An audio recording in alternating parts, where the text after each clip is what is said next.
Yeah, ain't nothing new under the sun. So we're gonna talk about the gift that keeps giving, those leaky Epstein files, right? Now, I talk a lot about individuals having the eye to see or being able to use discernment, follow the patterns and the signs that certain individuals use to communicate with us in plain sight. And there was a time myself where even though I knew all the information because I had been reading certain things, ancestors delivering messages, I was never truly paying attention because, we all have our reasons for why we do what we do when we do what we do. And that's no excuse, right? I'm making no excuse. However, it's funny because I myself said certain things at a time because I believe the controlled narrative.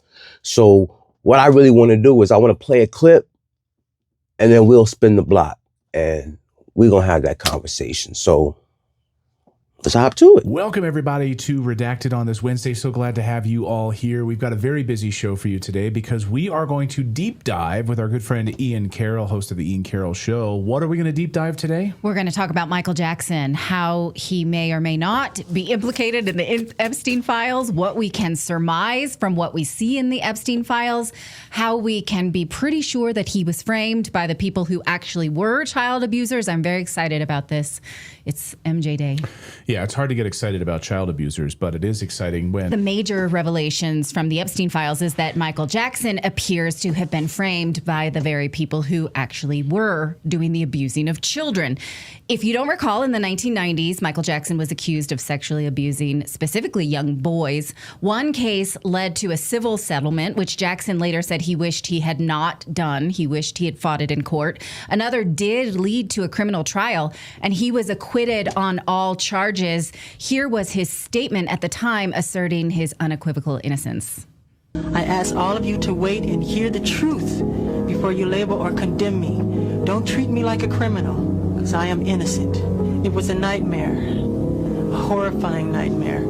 But if this is what I have to endure to prove my innocence, my complete innocence, so be it. Throughout my life, I have only tried to help thousands upon thousands of children to live happy lives. It brings tears to my eyes when I see any child who suffers. I am not guilty of these allegations, but if I am guilty of anything, it is of giving all that I have to give to help children all over the world. It is of loving children of all ages and races. It is of gaining sheer joy from seeing children with their innocent and smiling faces. It is of enjoying through them the childhood that I missed myself. Okay. I get emotional watching that because I, too, was raised a Jehovah's Witness. So I have this connection with Michael Jackson about sort of a different type of childhood. So Clayton warns me not to get emotional about it. Now, the press used his friendship with child actor Macaulay Culkin as proof that he was this weirdo who had an inappropriate obsession. Recently, this clip of Culkin is going viral where he says that Jackson actually protected him from specifically going to the island. Never forget that. Michael Jackson saved me from getting on a plane to that tiny island. All right. Aaron Carter also said something similar. Here he is in 2016. Now, recall, he died in 2022, but he laid it out clearly that the FBI and his mother were trying to get him to say something because he was a child and he refused. Watch. I have to tell you this, okay? So after I left the party, and the next day I smoked weed with Michael, and then I get in the limousine and I leave. I get back to the Sheraton Hotel at Universal over here. There's 4 FBI agents waiting for me in the hotel room. And my mom's there and she's like, tell them what happened. And I'm like, what do you mean tell them what happened? And I sit down with them and they all ask these super sexually exploiting, questions, back-sided questions. And I knew that at my age already. And I looked at all 4 of them and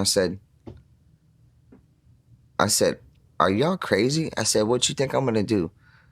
Tell you that Michael did something bad so that we can sue him for money?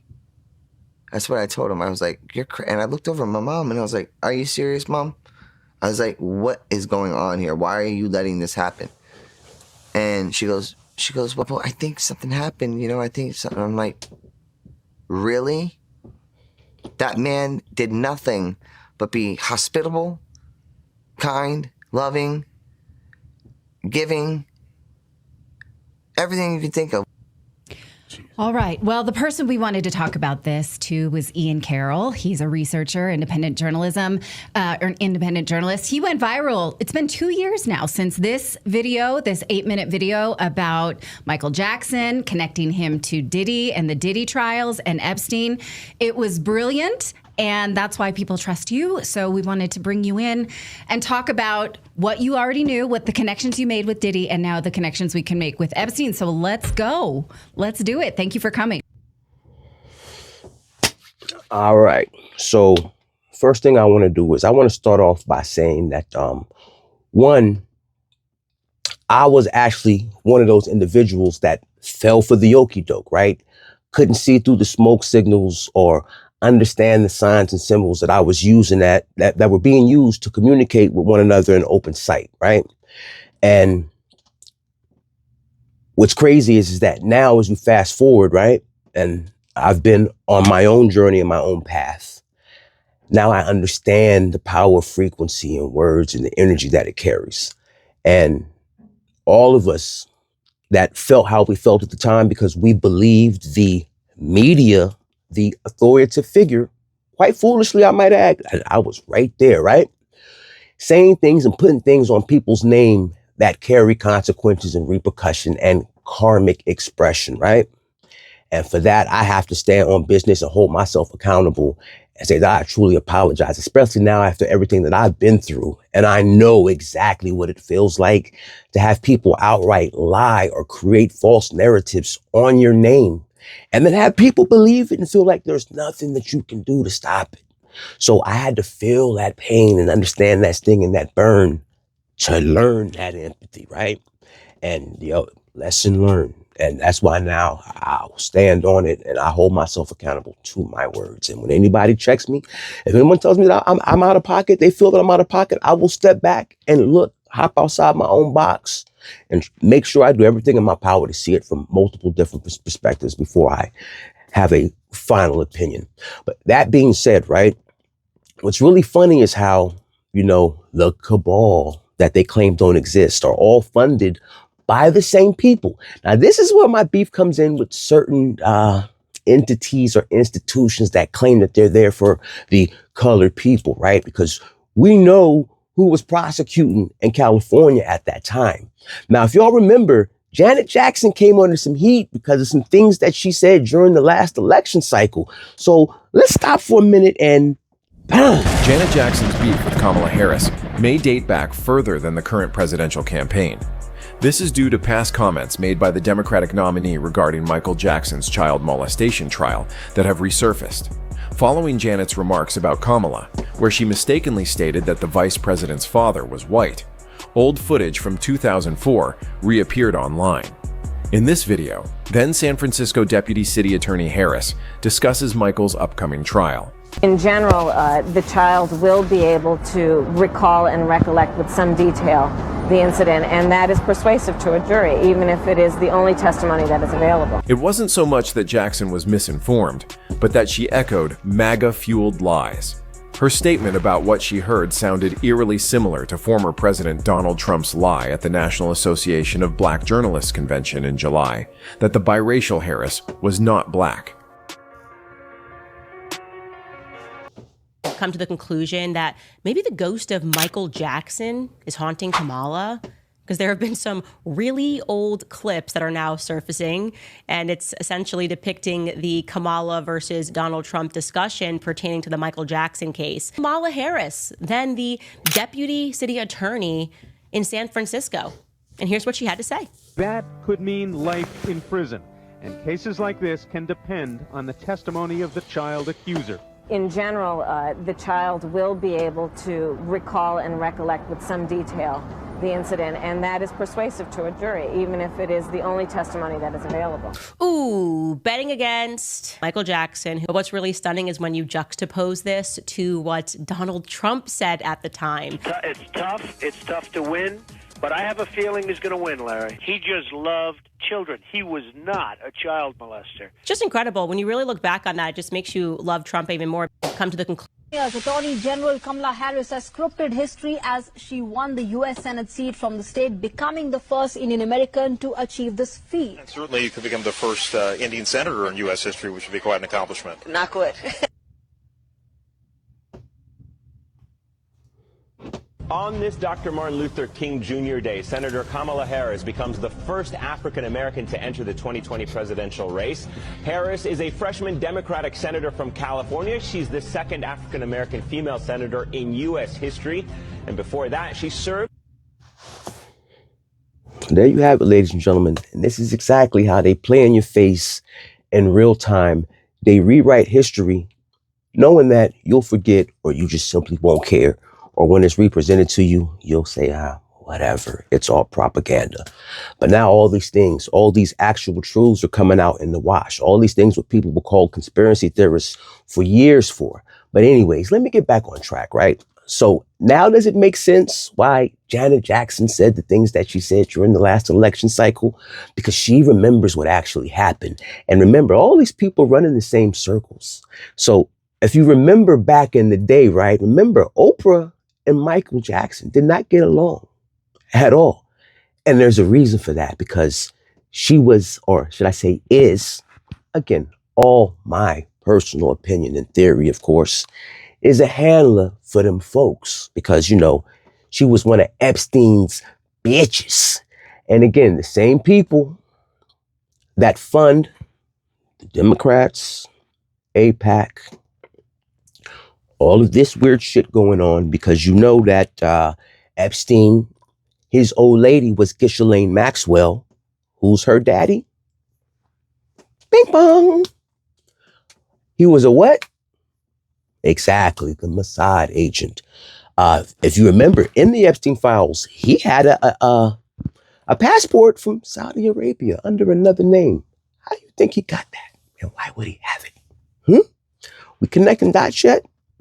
So while Michael, knowing what was going on in the industry, created an alternative for these children to have somewhere to go, because he knew they would get caught off by the shining lights, just like adult kids do, right? Send them to the casino, bing, bing, bing, bing, bing, bing, bing, bing, hypnotized.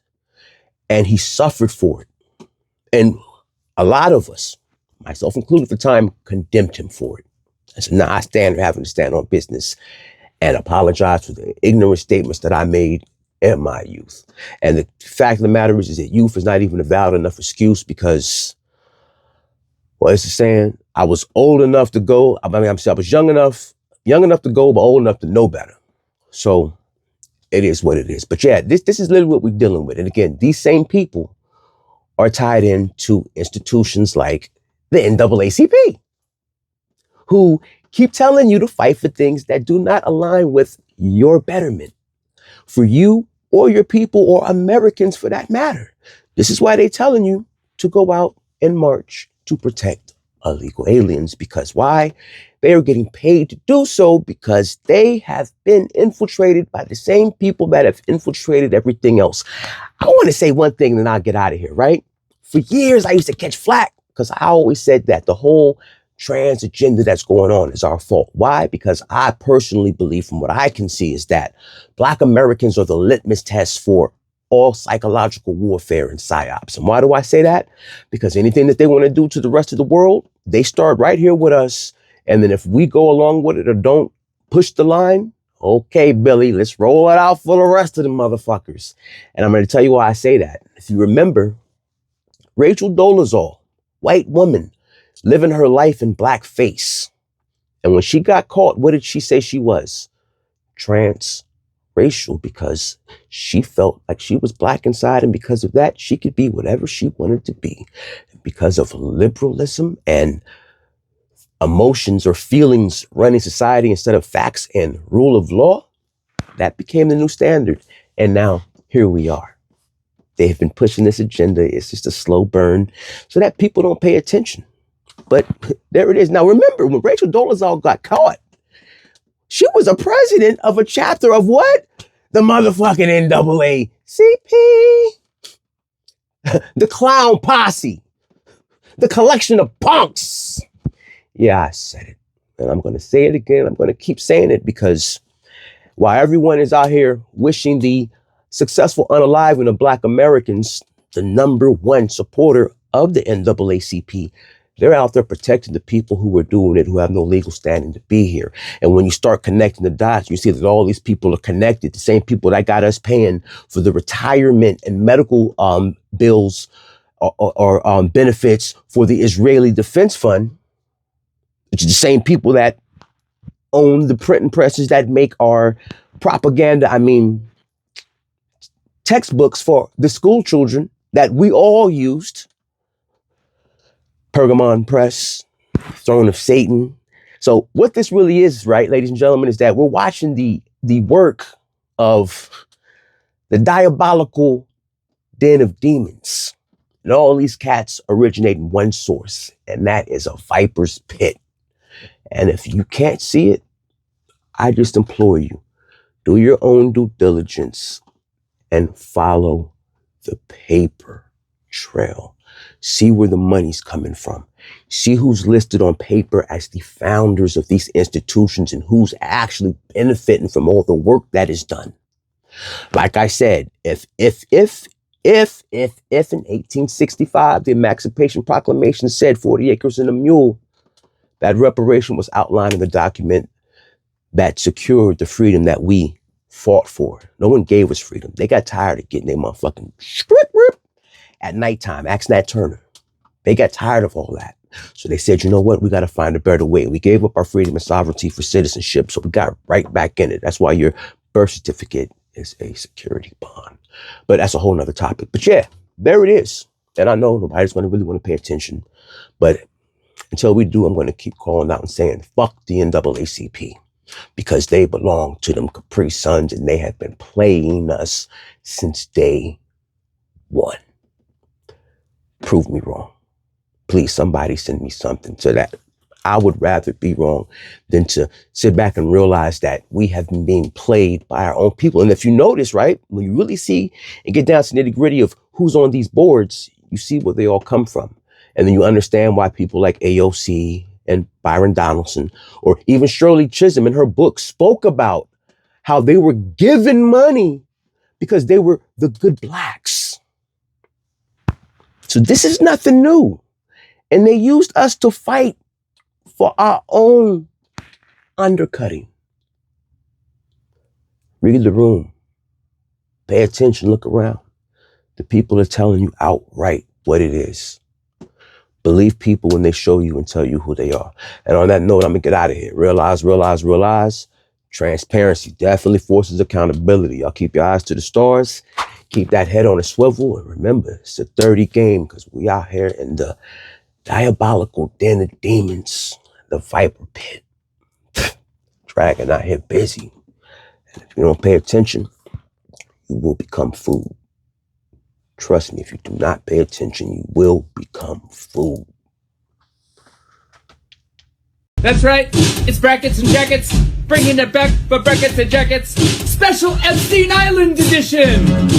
That's right, folks, Epstein, Jeffrey Epstein, the man with the island, which is suspiciously close to Haiti.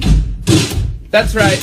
You see this man, Jeffrey Epstein, is funding lots of people. He's funding lots of people on the street to make sure his shit doesn't get out.